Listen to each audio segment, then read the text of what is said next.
चूड़ियाँ बिछिया सब पहनते हैं। अगर उनसे पूछा जाए तुम्हारे पति कौन है तो वो अपने पति के बारे में नहीं बताते। क्यों? क्योंकि महाराज अरावन के साथ में ही उनका विवाह होता है। एक घड़े का अरावन का रूप बनाया जाता है और एक रात्रि का ही विवाह होता है, और जब विवाह हो जाता है तो उस घड़े को फोड़ दिया जाता है। तो सबसे पहली सृष्टि किसकी है? किन्नरों की। और किन्नरों की जब महाराज, क्योंकि हमारे महाराज पुराणों में शास्त्रों में जो भी महाराज शास्त्र के अनुसार चला है सबकी पूजा हुई है। जो शास्त्र के अनुसार चला है, और जिसका चरित्र कमजोर रहा है उसको भी शास्त्रों ने महाराज दूर फेंक दिया। कभी भी आपने इंद्र की पूजा करते हुए इंद्र की मूर्ति देखी? नहीं देखी होगी। किसी भी मंदिर में कहीं पर भी इंद्र की कोई मूर्ति नहीं है।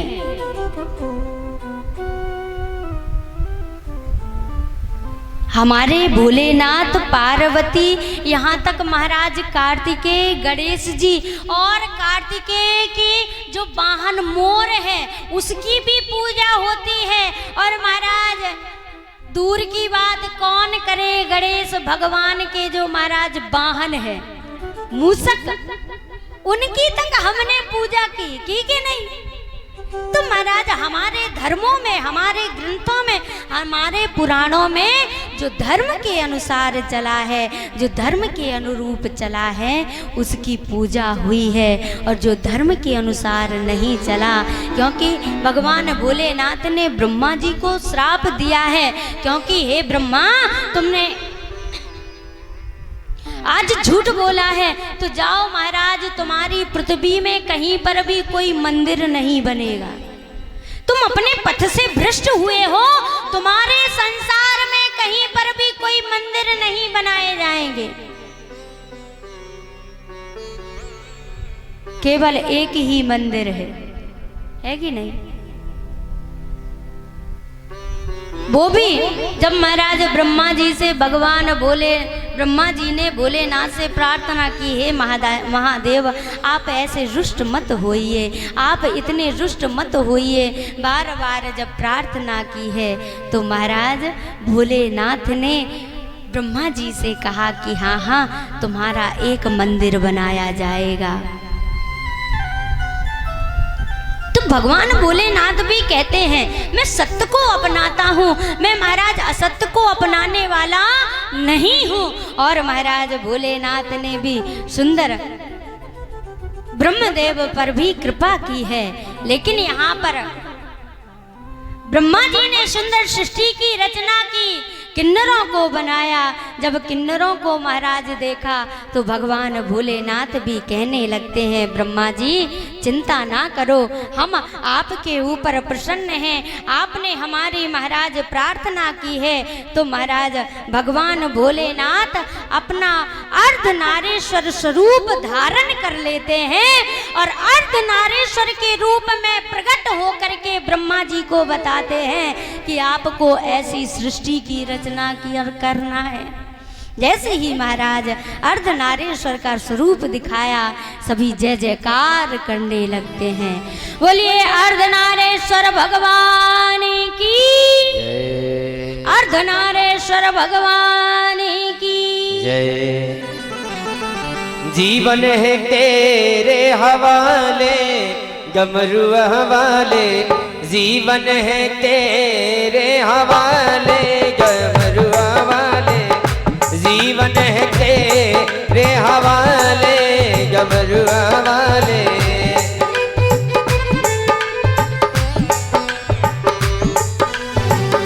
प्यारे हो भोले भाले, प्यारे हो भोले भाले, प्यारे हो भोले भाले, प्यारे हो भोले भाले।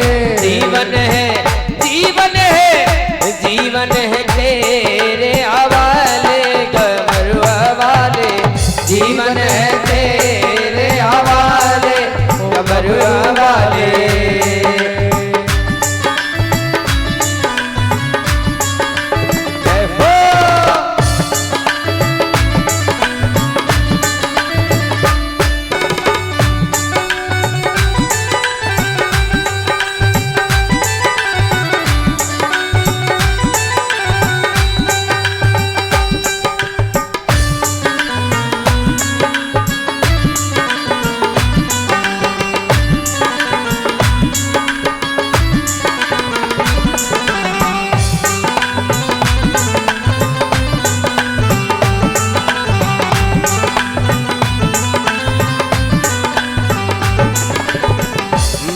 कठपुतली तेरे हाथ की, मैं कठपुतली तेरे हाथ की, तेरे हाथ की, हाँ तेरे हाथ की, तेरे हाथ की, हाँ तेरे हाथ की, मैं कठपुतली तेरे हाथ की, मैं कठपुतली तेरे हाथ की। चाहे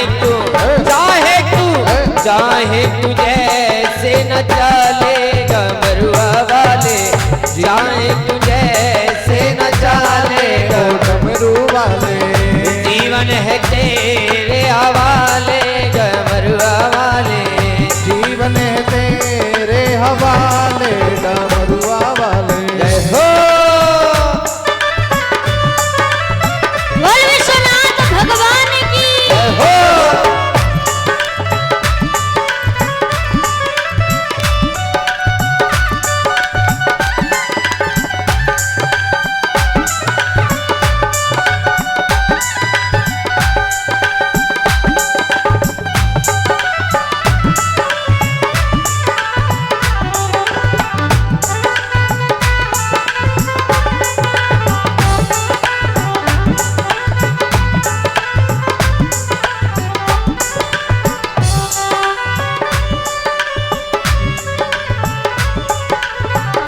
सारे अपने हुए बेगाने, सारे अपने हुए बेगाने, हुए बेगाने, हाँ हुए बेगाने, हुए बेगाने, हाँ हुए बेगाने, अब तो मुझे अपना ले डमरुआ वाले, अब तो मुझे अपना ले ओ डमरू वाले। ये जीवन है तेरे हवाले वो डमरू वाले, जीवन है तेरे हवाले ओ डमरू वाले। जय हो।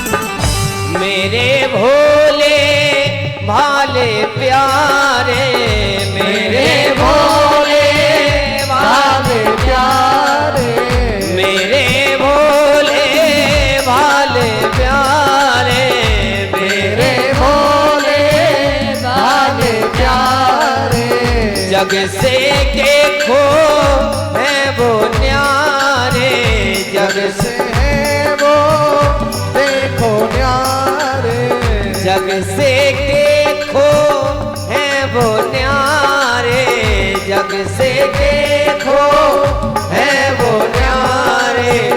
अब तो मुझे अपना ले हो डमरू वाले, अब तो मुझे अपना ले ओ डमरू वाले। जीवन है तेरे हवाले हो डमरू वाले, जीवन है तेरे हवाले ओ डमरू वाले, जीवन है तेरे हवाले हो डमरू वाले, जीवन है तेरे हवाले हो डमरू वाले, जीवन है तेरे हवाले हो डमरू वाले, जीवन है तेरे हवाले हो डमरू वाले, जीवन है तेरे हवाले हो डमरू वाले।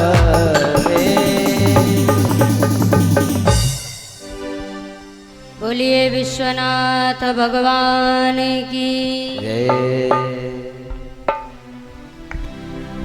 जैसे मनुष्य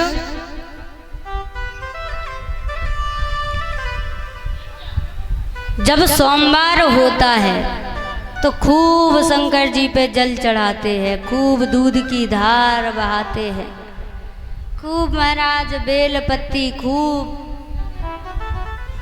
मंगल को खूब हनुमान जी महाराज को लड्डुओं का प्रसाद, है कि नहीं? तो लोगों ने भी भगवानों को बांट लिया है कि इस दिन इनकी पूजा करना है, उस दिन इनकी करना है। तो महादेव के भी 7 दिन बताए हैं। 7 जो महाराज भगवान के बार हैं।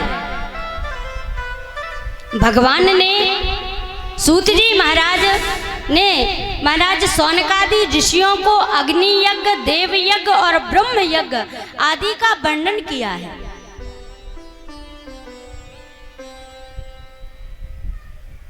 अग्नि यज्ञ, देव यज्ञ और ब्रह्म यज्ञ। गृहस्थ पुरुष अग्नि में सायंकाल और प्रातः काल जो चावल आदि द्रव्य की आहुति देता है उसी को अग्नि यज्ञ कहते हैं। जो ब्रह्मचर्य आश्रम में स्थित हैं उन ब्रह्मचारियों के लिए समिधा का आधान ही महाराज अग्नि यज्ञ है। वे समिधा का ही अग्नि में हवन करें। हे ब्राह्मणों, ब्रह्मचर्य आश्रम में निवास करने वाले द्विजों का जब तक विवाह ना हो जाए और वे औपासना अग्नि की प्रतिष्ठा ना कर लें तब तक उनके लिए अग्नि में समिधा की आहुति और व्रत आदि का पालन तथा विशेष यजन आदि ही कर्तव्य है। जिन्होंने बाह्य अग्नि को विसर्जित करके अपनी आत्मा में ही अग्नि का आरोप कर लिया है, ऐसे वानप्रस्थियों और सन्यासियों के लिए ही यही हवन या अग्नि यज्ञ है। जो महाराज जीवन में जिन्होंने हमेशा जो व्रत धारण ही किए रहता है, या किसी ने कोई अन्न को छोड़ दिया है, या किसी ने कुछ छोड़ दिया, कोई फल छोड़ देता, कोई अन्न छोड़ देता है, जो ऐसे व्रत करते रहते हैं उनके लिए बताया गया है कि वो ही अग्नि यज्ञ है। और विवाहित समय पर हितकर परमित और पवित्र अन्न का ही भोजन करना चाहिए। अन्न को भी महाराज ग्रहण करना, दूषित अन्न को कभी ग्रहण नहीं करना चाहिए। कोई पाप से कमाई कमा करके ला रहा है और तुम्हें दे रहा है तो उस अन्न को भी ग्रहण नहीं करना चाहिए। वाल्मीकि जी की भी तो कथा सुनी होगी ना। वाल्मीकि जी लोगों को मार मार करके, काट काट करके महाराज डाकू बन करके जब धन लेकर के आते थे, और महाराज जब गुरुजी ने पूछा वाल्मीकि थोड़ा अपने परिवार से तो पूछ के आओ, क्या तुम्हारे इस कर्म में वो भी तुम्हारे साथ हैं? परिवार वालों से पूछा तो परिवार वालों ने मना कर दिया, भाई हम क्यों तुम्हारे साथ महाराज इस पाप कर्म में रहे? तुम पाप को कमा के आते हो, हमें तो खाने से मतलब है। तुम चाहे पाप की कमाई लेकर के आओ, चाहे धर्म की कमाई लेकर के आओ। तो धर्म का ही अन्न ग्रहण करना चाहिए। धर्म से जो कमाया हुआ धन है या महाराज धर्म से कमाया हुआ जो पैसा है उसका ही अन्न ग्रहण करना चाहिए। कोई चोरी डकैती करके लाए और तुम्हें दे तो तत्काल मना कर दो, भैया हम तो भूखे ही अच्छे, हमें तुम्हारे पैसे की जरूरत नहीं है। अन्न को भी महाराज, और अग्नि के बिना देव यज्ञ कैसे संपन्न होता है, इसे आप लोग श्रद्धा से और आदर पूर्वक सुनिए। सबके दाता, जैसे अगर आपने अग्नि को यज्ञ किया है तो वह यज्ञ करने पर महाराज जो आपने संविदाएं जलाई हैं, जो यज्ञ में आहूत किया है, वो सभी देवताओं को प्राप्त हो जाता है। लेकिन पवित्र होना चाहिए, अशुद्ध नहीं होना चाहिए। अग्नि देवता ही हमारे यज्ञ के साक्षी बनते हैं और वही हमें पाप और पुण्य के महाराज जो फल हैं वो ही हमें प्राप्त करते हैं।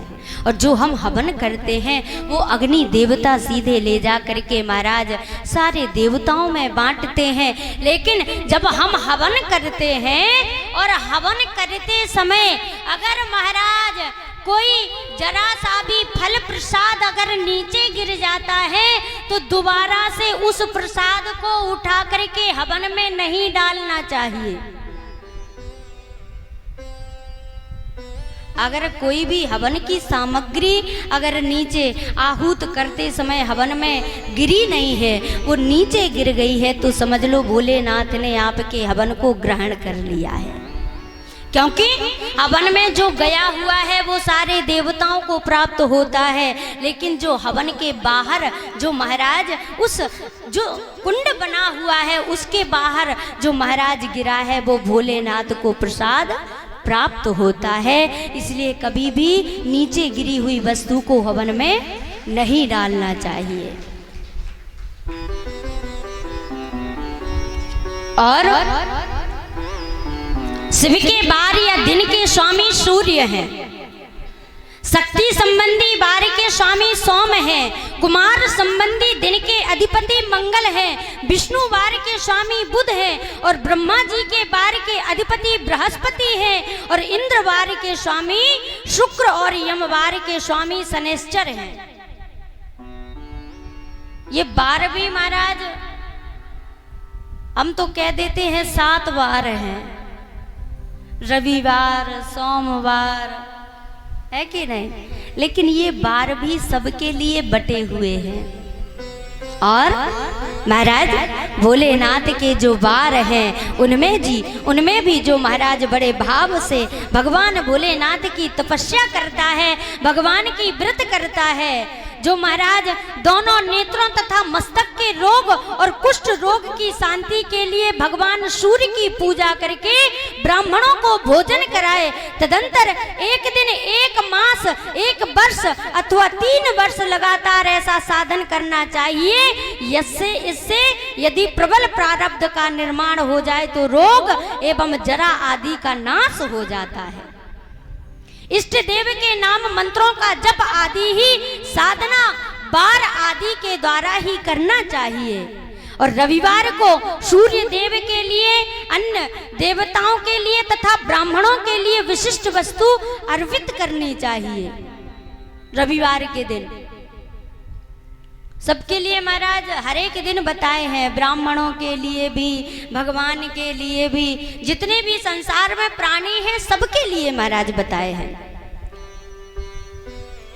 और विद्वान पुरुष सोमवार को संपत्ति की प्राप्ति के लिए लक्ष्मी आदि की पूजा करे तथा सपत्नीक ब्राह्मणों को घृत पक्व अन्न का भोजन कराए। मंगलवार को रोगों की शांति के लिए काली आदि की पूजा करे तथा उड़द, मूंग एवं अरहर की दाल आदि से युक्त अन्न ब्राह्मणों को भोजन कराए। जिसे धन की कमी है, जो धन चाहता है कि हमारे घर से लक्ष्मी ना जाए, उनके लिए उपाय बताए हैं। और विद्वान पुरुष बुधवार को दधि युक्त अन्न से भगवान विष्णु का पूजन करें। ऐसा करने से सदा पुत्र, मित्र और स्त्री आदि की पुष्टि होती है। जो दीर्घायु होने की इच्छा रखता हो वह गुरुवार को देवताओं की पुष्टि के लिए वस्त्र, यज्ञोपवीत तथा घृत मिश्रित खीर से यजन करे, पूजन करे। जिसे जीवन में पुत्र चाहिए, स्त्री चाहिए, या महाराज जो सदा हमेशा महाराज मित्र की खोज में रहने वाला है, उसे बुधवार के दिन यज्ञोपवीत तथा घृत मिश्रित खीर से ही महाराज भोजन कराना चाहिए।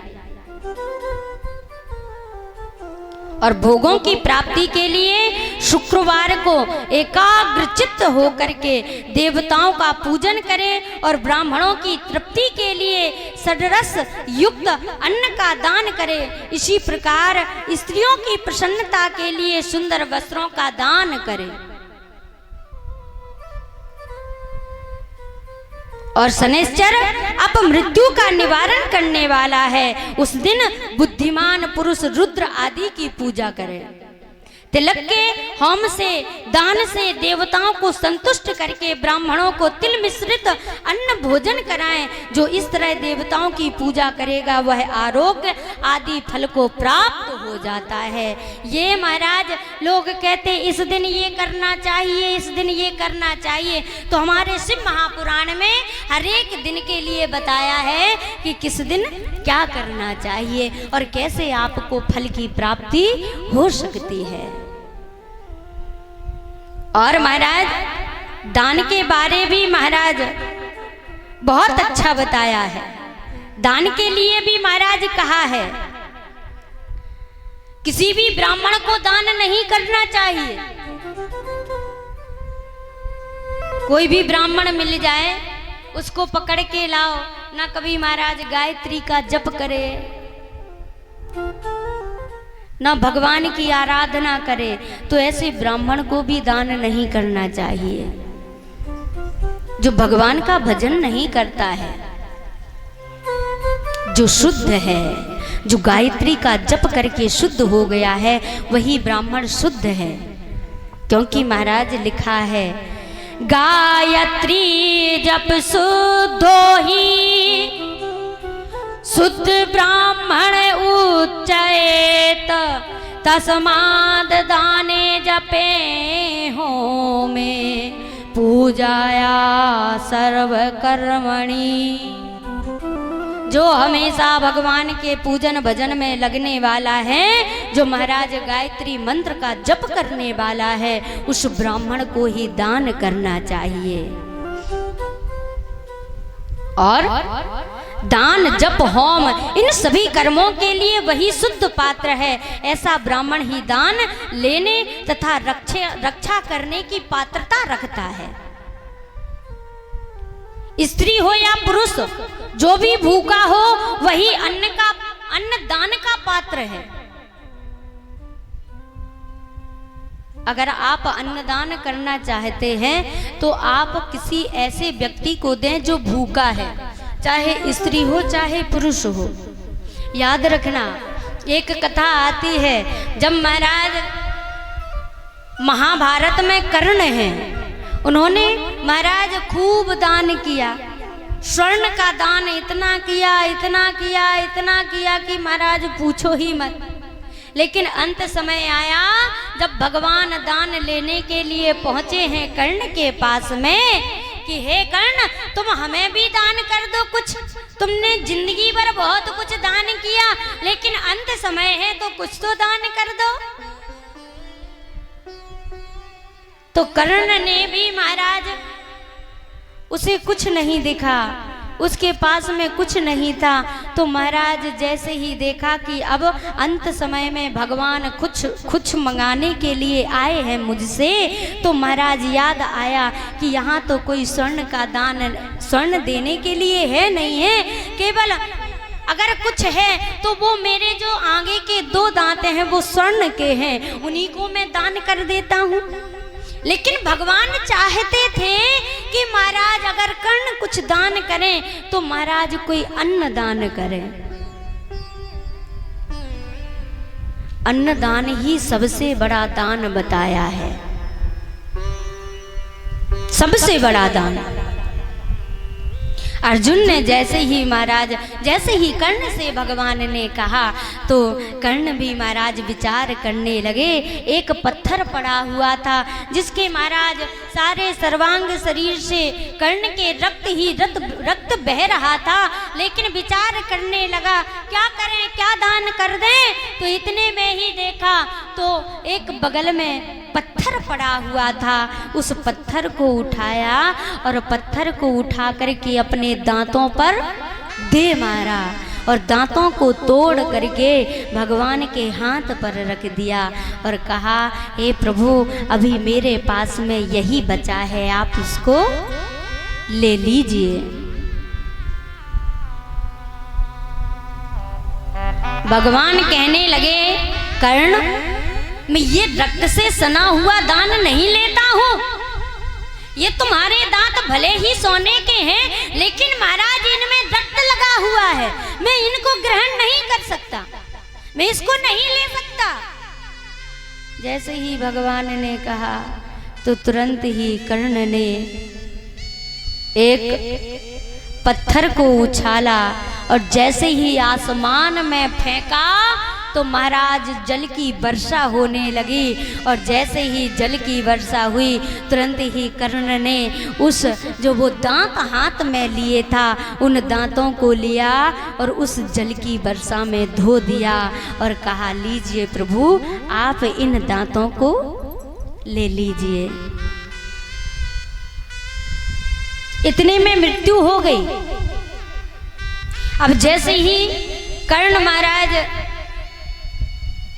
स्वर्ग पहुंचे हैं तो वहां पर जाकर के महाराज अब अगर कुछ महाराज मिले तो स्वर्ग में भी सोने की थाली मिल जाए, सोने की दाल, सोने की रोटी, सोने की कचौड़ी, सोने की पकौड़ी, सोने की मंगोड़ी, सोने का पानी।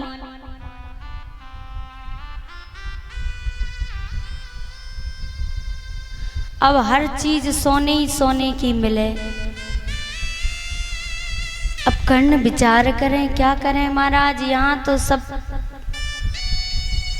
धर्मराज से पूछा, प्रभु एक बात बताओ, हमें ये सोने ही सोने का क्यों आप दे रहे हैं? धर्मराज कहने लगे, कर्ण अगर तुमने जीवन में कुछ अन्न का दान किया होता तो शायद यहाँ पर तुम्हें अन्न प्राप्त हो जाता। तुमने जीवन में स्वर्ण का दान किया है, इसलिए तुम्हें भी यहाँ स्वर्ण ही प्राप्त होगा। इसलिए अन्न का दान बहुत महत्वपूर्ण बताया है। और श्रेष्ठ ब्राह्मण को समय पर बुलाकर उसे धन अथवा उत्तम वाणी से संतुष्ट करना चाहिए। इससे अभीष्ट फल की प्राप्ति होती है। जिसको जिस वस्तु की इच्छा हो उसे वह वस्तु बिना मांगे ही दे दी जाए तो दाता को उस दान का पूरा पूरा फल प्राप्त हो जाता है। लेकिन अगर किसी ने कोई वस्तु मंगाई तो चार लोगों में ये मत कहना कि महाराज वो ये वस्तु मंगा रहा था, हमने दे दिया, अब हम क्या करें, हमारे पास बची नहीं है, हैं? अगर किसी की इच्छा है, कोई कुछ वस्तु मंगा रहा है तो उसका अधिक ज्यादा प्राप्त फल मिल जाता है। और महाराज कहा है, ऐसी महर्षियों की मान्यता है जो याचना करने के बाद दिया गया हो वह दान आधा ही फल देने वाला बताया गया है। और महाराज अपने सेवक को दिया हुआ दान 1/4 फल देने वाला कहा गया है। हे विप्रवरो, जो जाति मात्र से ब्राह्मण है, जो दीनता पूर्वक वृत्ति से जीवन बिताता है, उसे दिया हुआ धन का दान दाता को इस भूतल पर 10 वर्षों तक भोग प्रदान करवाता है। वही दान यदि वेद वेत्ता ब्राह्मण को दिया जाए तो वह स्वर्ग लोक में देवताओं के 10 वर्षों तक दिव्य भोग देने वाला हो जाता है। जो विद्वान है, जो महाराज वेदों को ग्रहण करना जानता है, जो वेदों के बारे में जानता है, अगर उसे कुछ दिया जाता है तो उसे 10,000 वर्षों तक महाराज पुण्य फल प्राप्त हो जाता है। बड़ा ही दान का महाराज महत्व बताया है। गायत्री जापक ब्राह्मण को दान देने से सत्यलोक में 10 वर्षों तक पुण्य भोग प्राप्त होता है। और शिव भक्त विप्र को दिया हुआ दान कैलाश की प्राप्ति कराने वाला कहा गया है। इस प्रकार सबको इन लोकों में भोग प्राप्ति कराने के लिए दान देना चाहिए, सभी को दान करना चाहिए। रविवार के दिन ब्राह्मण को दशांग अन्न देने वाला मनुष्य दूसरे जन्म में 10 वर्षों तक निरोगी रहता है। बहुत सम्मान पूर्वक बुलाना, अभ्यंग, चंदन आदि, पाद सेवन, वस्त्र, गंध आदि से पूजन, घी के मालपुए आदि सुंदर भोजन, 6 रस व्यंजन, दक्षिणा सहित तांबूल, नमस्कार और जाते समय अनुगमन, ये अन्न दान के 10 अंग कहे गए हैं।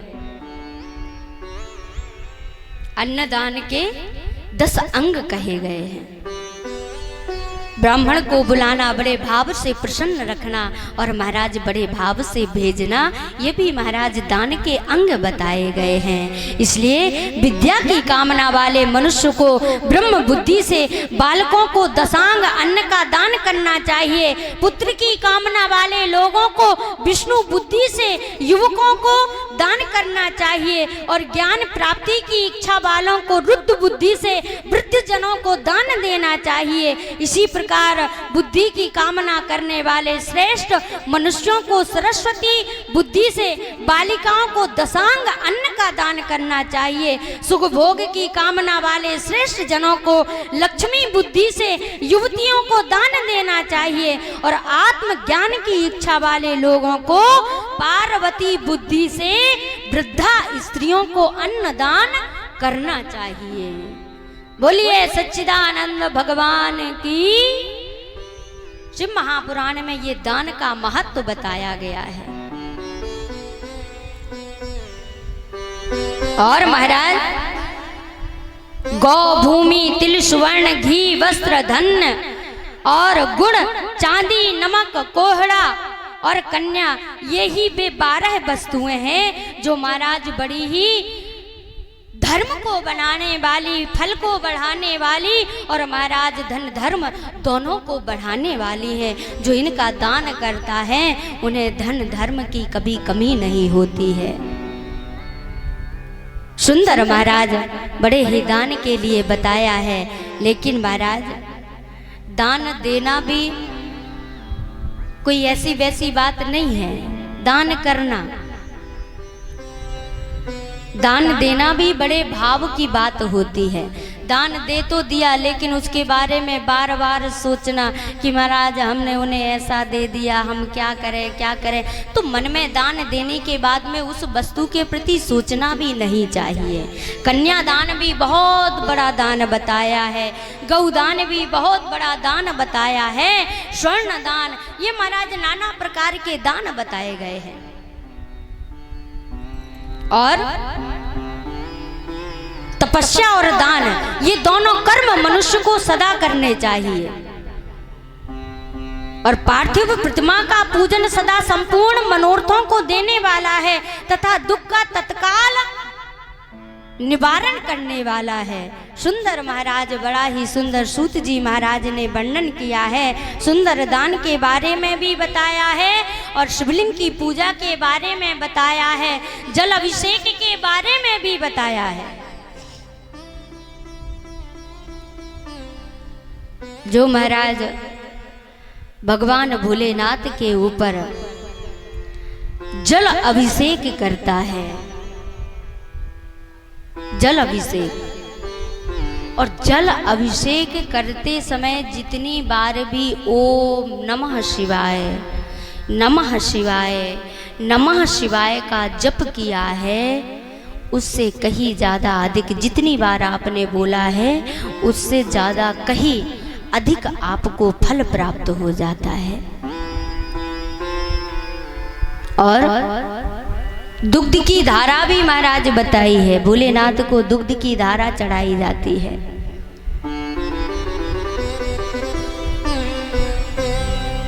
ये सब महाराज सूत जी महाराज ने बड़ी ही सुंदर व्याख्या में वर्णन किए हैं। और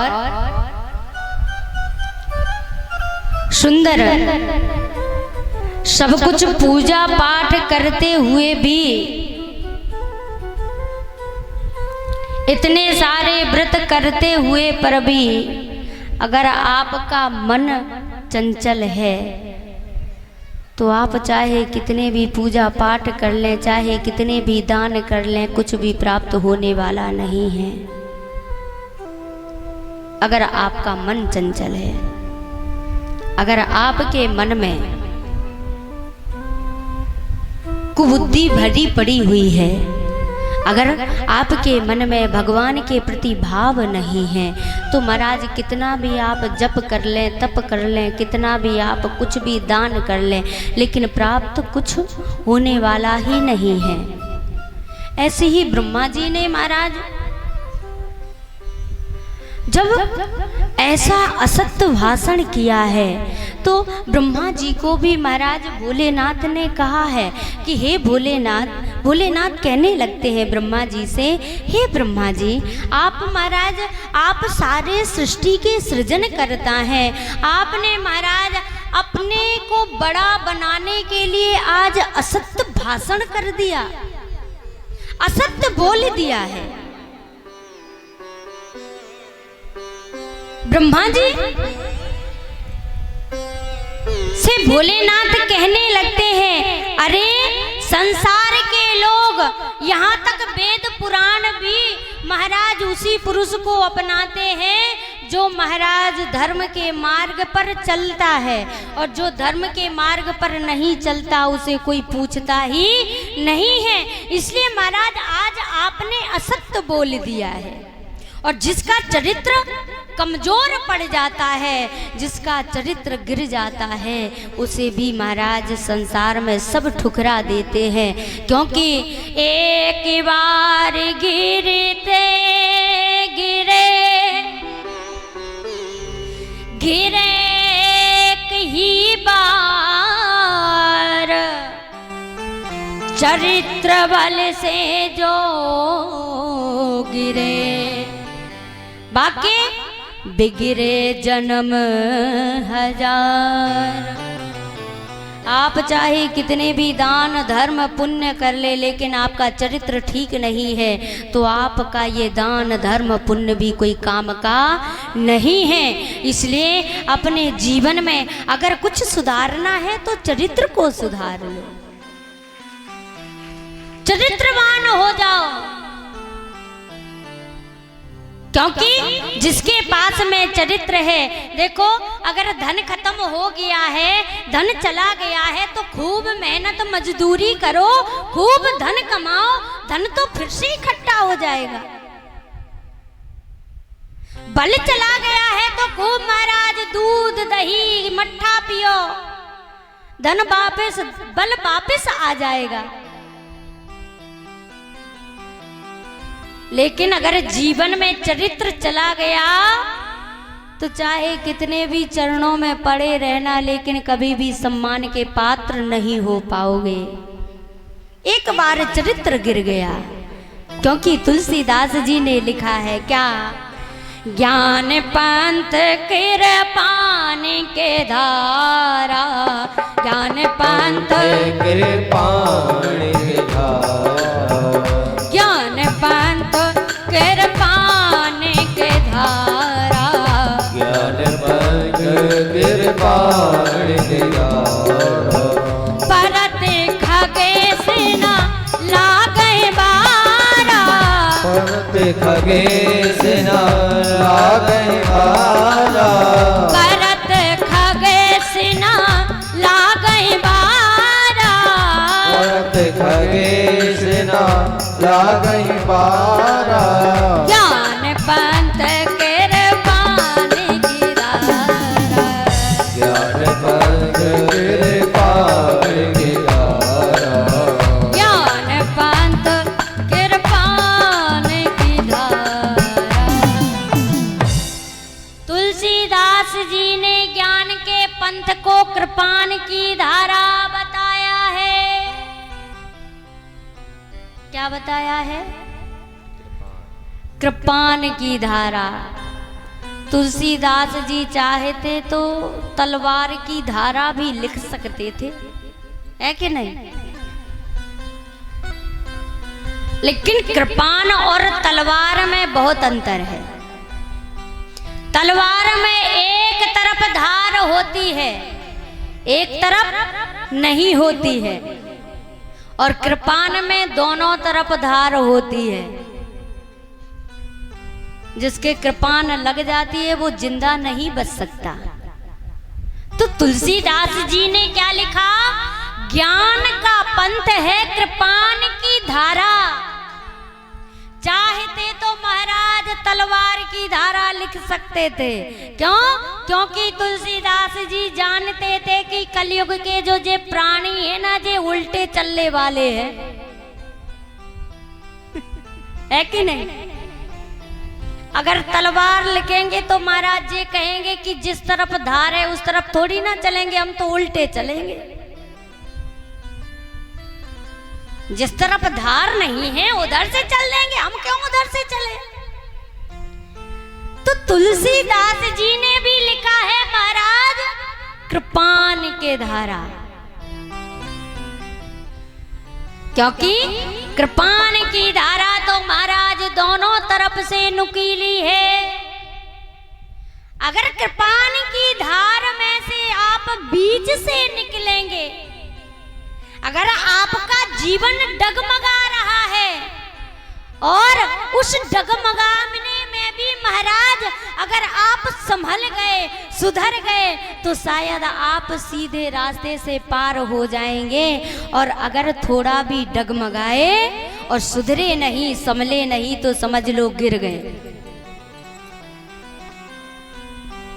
इसलिए जीवन को बड़े भाव से चलना समझाना चाहिए। जीवन में बड़े ही महाराज ज्ञान के साथ, बड़े ही तजुर्बे के साथ में जीवन को अपने चलाना चाहिए, क्योंकि ज्ञान पंथ कृपान के धारा।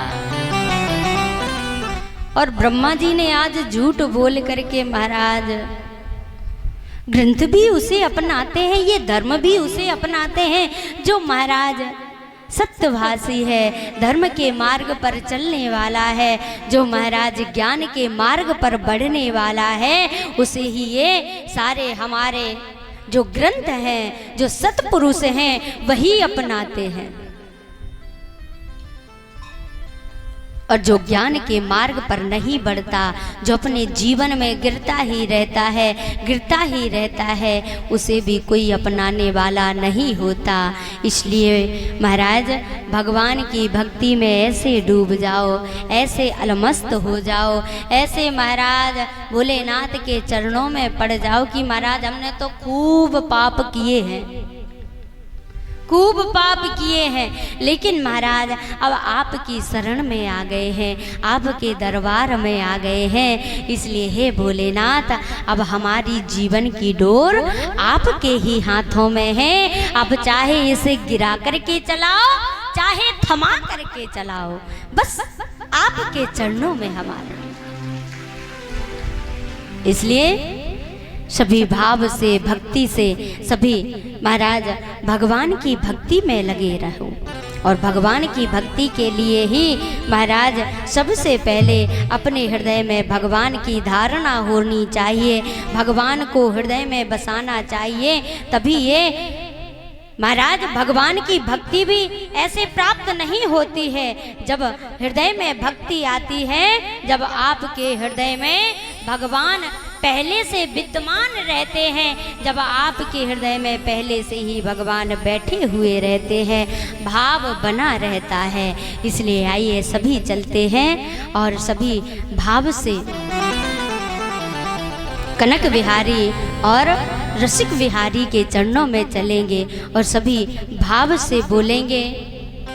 वृंदावन में श्री चरणन में हमको रहना है, वृंदावन में श्री चरणन में हमको रहना है, वृंदावन में श्री चरणन में हमको रहना है, वृंदावन में श्री चरणन में हमको रहना है। संतन के संग बैठ बैठ मोहे नाम सुमिरना है, संतन के संग बैठ बैठ मुझे नाम सुमिरना है, संतन के संग बैठ बैठ मोहे नाम सुमिरना है, वृंदावन में श्री चरणन में हमको रहना है, वृंदावन में श्री हमको रहना है। दोनों हाथों को खोल कर तालियों के साथ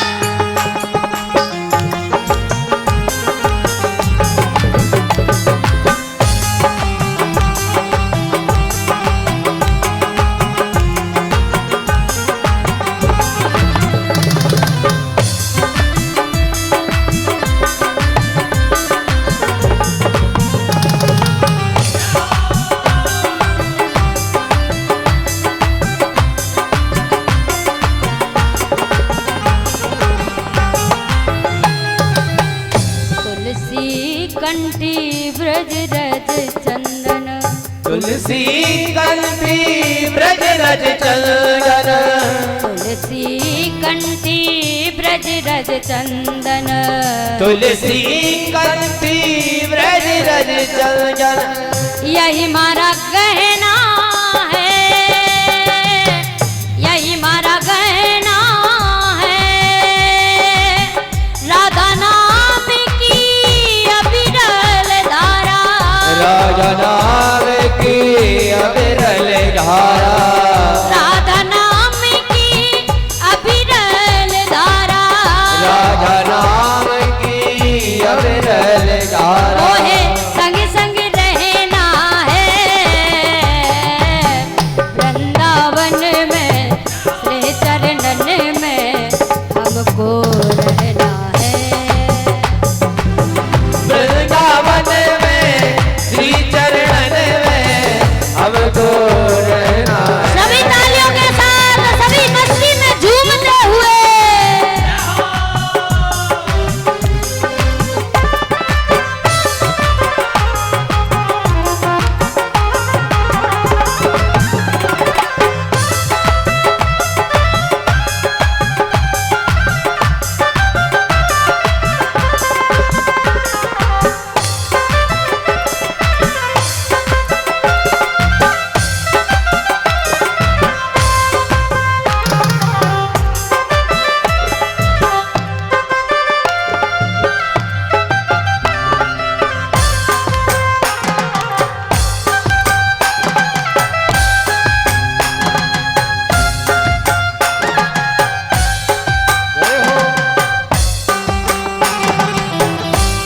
श्री रसिक बिहारी सरकार की जय।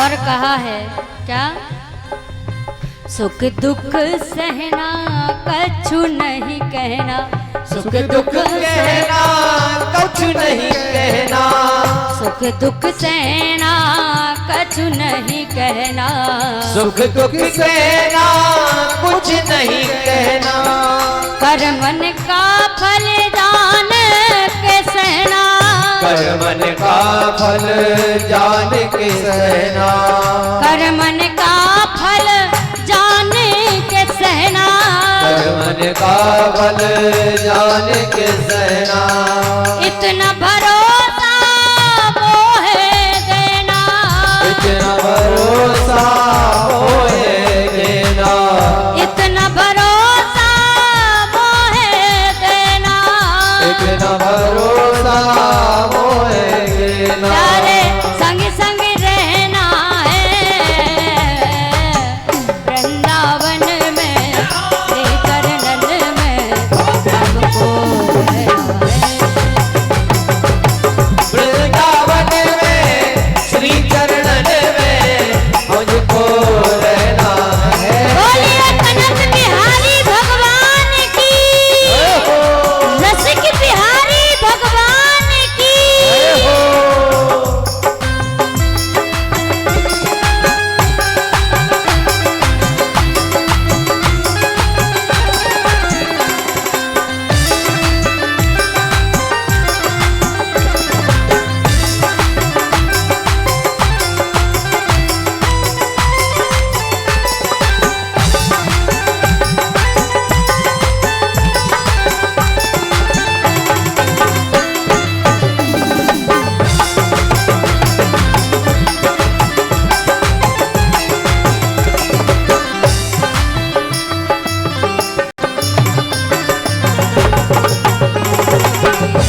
ठाकुर।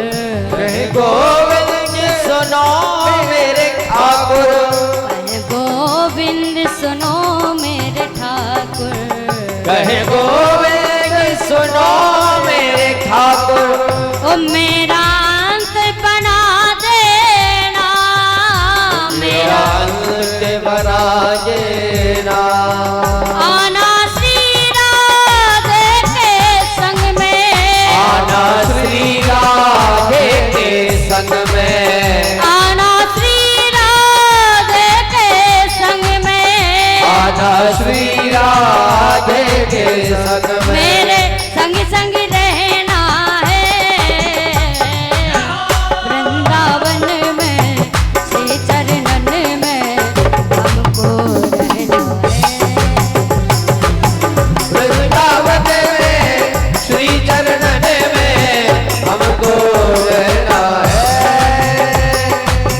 संतन के संग बैठ बैठ मोहे नाम सुमिरना है। संतन के संग बैठ बैठ मोहे नाम सुमिरना है। वृंदावन में श्री चरणन में हमको रहना है। ओ वृंदावन में श्री चरणन में हमको रहना है। वृंदावन में श्री चरणन में हमको रहना है। हमको रहना है। राधे राधे राधे राधे।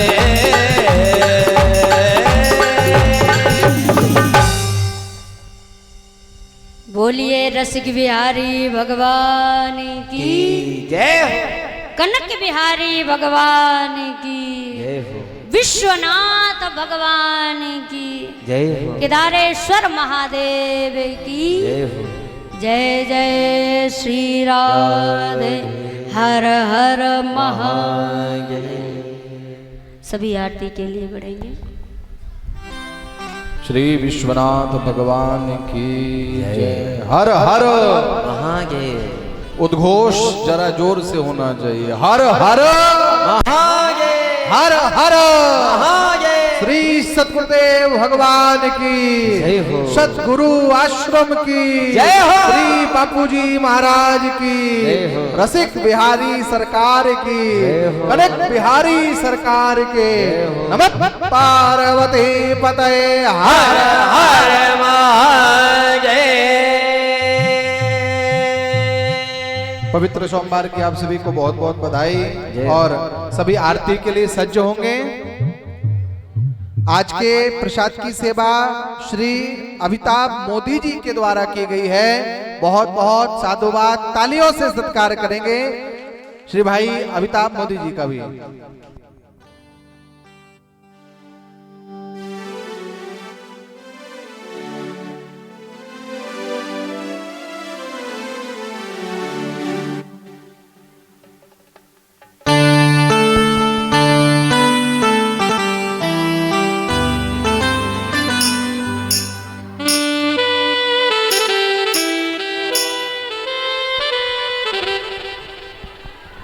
पुनः तालियों से सत्कार।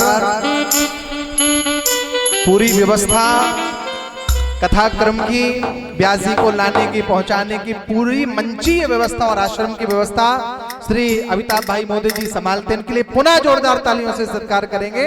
सच्चिदानंद भगवान की, सदगुरु धाम की, कनक बिहारी सरकार की। आइए सभी आरती के लिए सज्ज होते हैं। और पवित्र सोमवार जो रुद्राभिषेक करना चाहते हैं वो पूर्व से ही निर्धारित होंगे, और जो अन्य भी करना चाहते हैं वो मोनो भाई से और आश्रम के सदस्यों से संपर्क कर सकते हैं। सभी सज्ज होंगे। ज्वाला मालिन्ये नमः, रत्नैश्वर्ये नमः, चंद्रमा मनसो जात शिक्षो सौर्यो वजायतः श्रोत्राद्वायुष्य प्राण समुखादग्निरजायता।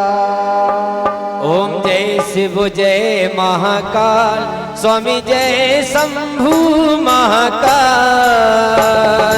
ज्योतिर्लिंग स्वरूप ज्योतिर्लिंग स्वरूप तुम कालों के काल। ओम जय शिव जय महाकाल।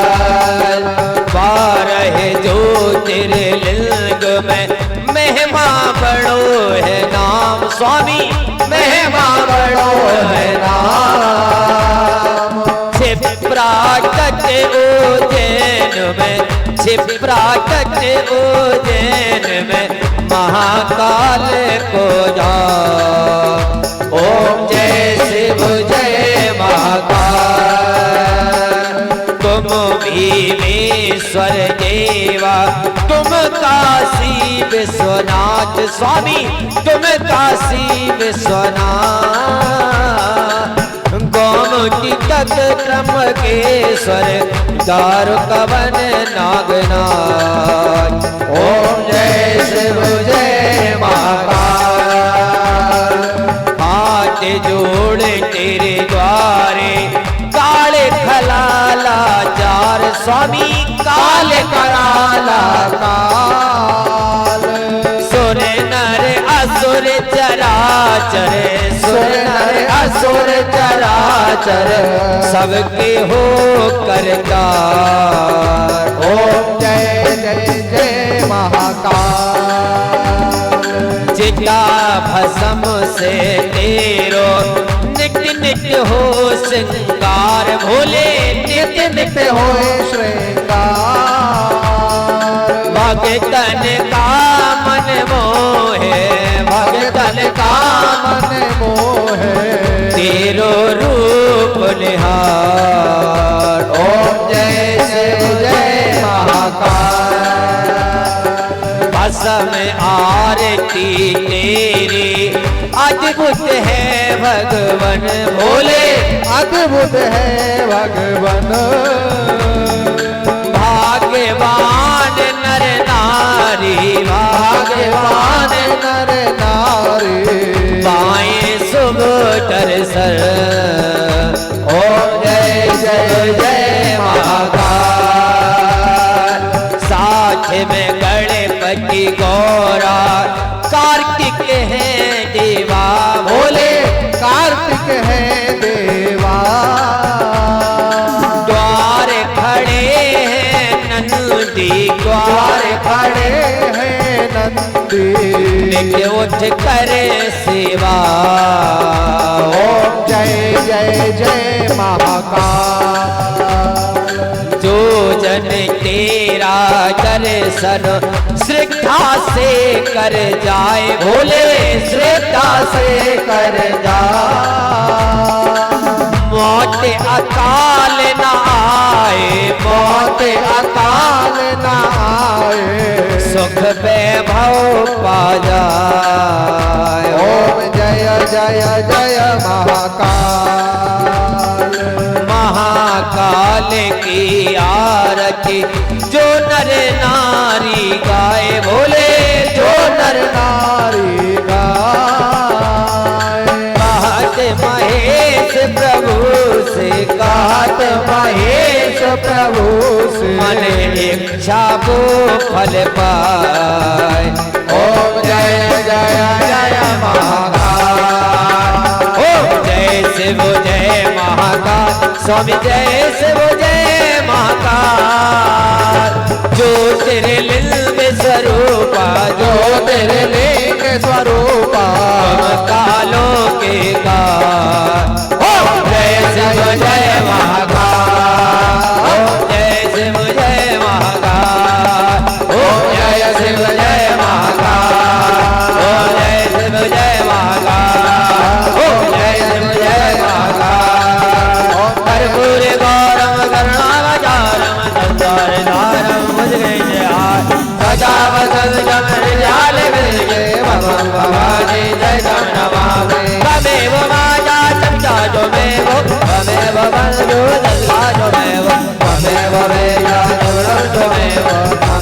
धर्मं मम जीव जीव तमेव धर्मं मम जीव जीव त्वमेव सर्वं मम जीव जीव